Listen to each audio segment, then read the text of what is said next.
May napanood ako sa FYP ko, chicken McDo. Tapos biglang nag-request sa akin dito sa bahay, fried chicken daw ang gusto. Sabi ko, meant to be, gawin natin. Chicken McDo, let's begin. Gamit tayo minced garlic, around 10 pieces yan. Lagay mo sa 1.5 kilo ng chicken. 6 pieces kalamansi dapat to, kaya lang wala ko. So let's use the lemon. Then you will add 1/4 cup of patis. Around 1 teaspoon of ground black pepper, and that's it. Haluin nyo. Then i-marinate for about 30 minutes. Or longer kung kaya nyo pang maghintay. If not, pirito na natin yan. Let's do the batter.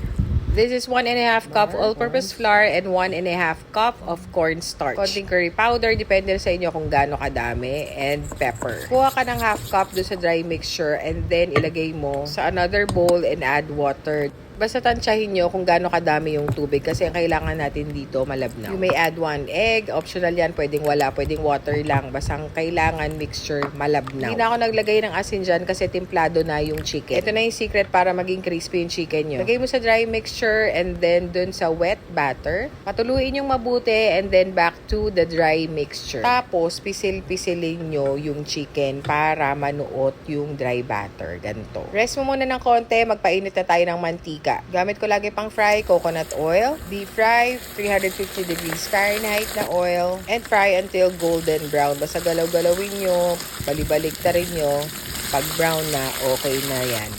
This took around 15 minutes of frying time. Lutong-luto yung loob. Sobrang crispy sa labas. Napakasarap. Parang McDo yan. Diba ganito yun? Pag gusto nyo yung recipe ng gravy, say fried chicken.